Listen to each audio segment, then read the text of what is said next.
1 UCD doctor মেহেদী হাসান ভাই, welcome to stage. বিকাশ করবে বন্ধুরা, দুই রাজপুত্র একসাথে।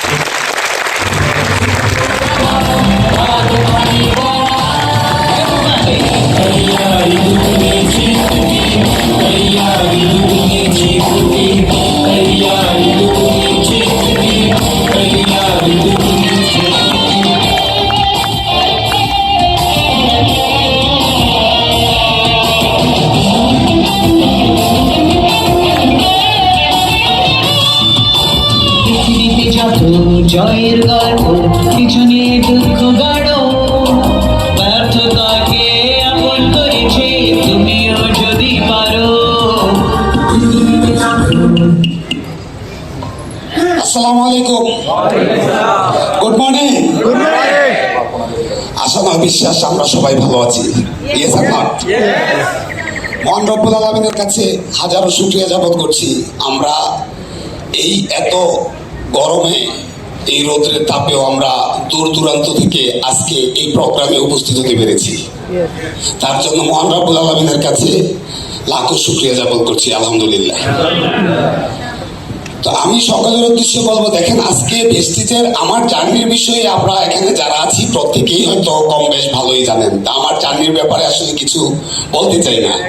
আমি আপনাদেরকে আসলে হাঁটি হাঁটি পা পা করে আজকে 5 বছরে এই অবস্থানে যে আসছি, এই আসার পিছনে যে কারণ ছিল, যে ইচ্ছা ছিল, সেই ইচ্ছাটা আসলে কেমন ভাবে থাকা প্রয়োজন, সেই ইচ্ছাটা আসলে কেমন ভাবে থাকা প্রয়োজন, সেই জিনিসটুকু আপনাদেরকে বলবো। এবং সেই জিনিসটুকু যদি আপনারা ওইভাবে নিতে পারেন, আমি বিশ্বাস করি আজকে এই অডিয়েন্সে আপনারা যারা আছেন প্রত্যেকটা লোক আজকে এখানে আপনারা আগামী দিনে এই অডিয়েন্সে আপনারাও একজন সেলিব্রিটি হোল্ডার হবেন। আজকে আমি এই জায়গায় হাঁটি হাঁটি করে আসার সবচেয়ে বেশি কৃতজ্ঞতা জ্ঞাপন করবো আমি শান্তাম এবং হিরক স্যার, যাদের হাত ধরে আমি আজকে এই সিস্টেমটাকে পেয়েছি এবং যারা তিলে তিলে গত 5টা বছর আমাকে গাইড করেছে এবং আমার প্রত্যেকটা টিমকে পরিচালনা করার জন্য কন্টিনিউ সহযোগিতা করে আসছে। ওনাদের সহযোগিতার কারণেই কিন্তু আজকে হাঁটি হাঁটি পা পা করে আজকে আমি বেস্টিজের টপ আর্নার। এবং তার পাশাপাশি আমি কৃতজ্ঞতা জ্ঞাপন করবো আজকে আমার 1,29,000+ ডিস্ট্রিবিউটার হাঁটি হাঁটি পা পা করে আজকে 5 বছরে 1,29,000+ ডিস্ট্রিবিউটার হয়েছে। প্রত্যেকটা ডিস্ট্রিবিউটারের এই ছোট ছোট অ্যাচিভমেন্টগুলি, একটা সাবান কেনা থেকে শুরু করে 100 পিপি কিনা থেকে শুরু করে 500 পিপি 300 পিপি কিনা থেকে শুরু করে এই সকল অ্যাচিভমেন্টগুলি, সকল সহযোগিতাটুকুর জন্যই আজকে আমি আরিফউদ্দিন চৌধুরী আজকে বেস্টিজের টপ আর্নার। আমি প্রত্যেকটা ডিস্ট্রিবিউটারের প্রতি আন্তরিকভাবে আমি অভিনন্দন জানাই প্রত্যেককে। এবং তার পাশাপাশি আমি আজকের অডিয়েন্সে যারা আছেন সবার উদ্দেশ্যে ছোট্ট একটা গল্প বলে আমি আমার কথা শেষ করব। আজকে এই জায়গায় আসছি কিভাবে, এত কষ্ট কিভাবে, এই গল্প যদি বলতে যাই অনেক সময়ের ব্যাপার। আমি শুধু ছোট্ট একটা গল্প বলে আজকে এখানে শেষ করব।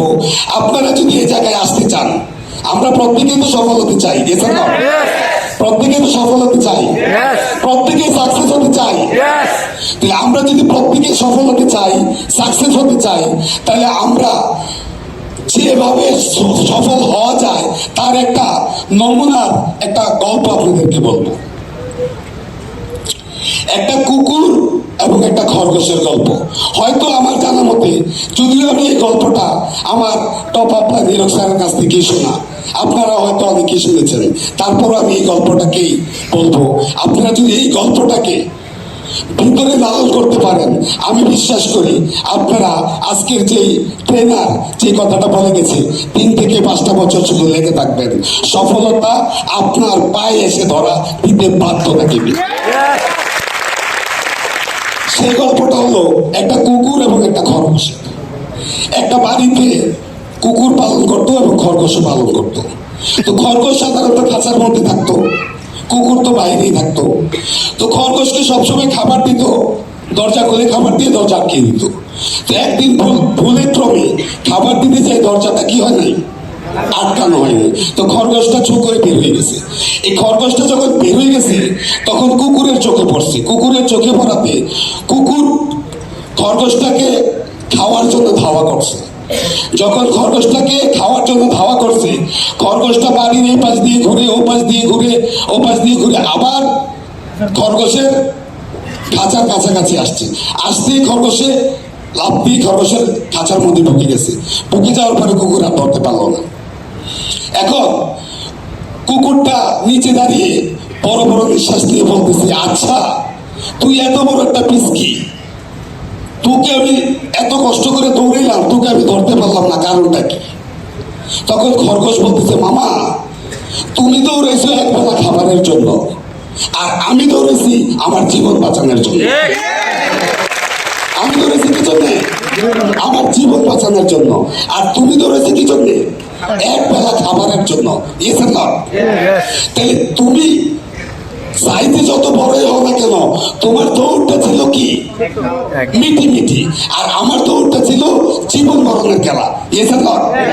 তা আমি আপনাদেরকে প্রত্যেককে বলবো, আপনারা যদি মনে করেন যে প্রেস্টিজ আমার লাইফ পরিবর্তন করবে এবং প্রেস্টিজের মাধ্যমে আমি আমার জীবন পরিবর্তন করেই ছাড়বো, তাহলে আপনার দৌড়টা দিতে হবে খরগোশের মতো।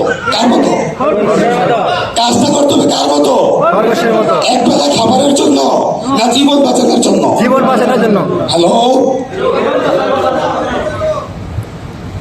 এক বেলা খাবারের জন্য না জীবন বাঁচানোর জন্য? তাহলে আমি সকল অডিয়েন্সকে বলবো, এই একটা গল্প দিয়ে আপনারা বুঝে দিবেন। আপনারা প্রেস্টিজটা আজকের যে সেমিনারে আপনারা যে জিনিসটা দেখেছেন, শুধু অনলি ফর 3 ইয়ার্স, 3টা বছর শুধু আপনি জীবন বাঁচানোর জন্য, আপনার নিজের জন্য, আপনার পরিবারের জন্য, আপনার সমাজের জন্য আগামী 3টা বছর চ্যালেঞ্জ হিসেবে যদি কাজটা নিতে পারেন, আমি আপনাকে বলবো সফলতা আপনার পায়ে এসে ধরা দিতে বাধ্য থাকে। আমরা সবাই সফল হতে চাই, প্রত্যেকে চাই, প্রত্যেকে চাই। সবাইকে অসংখ্য অসংখ্য ধন্যবাদ জানিয়ে আমি আজকে এখানে শেষ করছি। আসসালামু আলাইকুম, উইশ ইউ ওয়েল।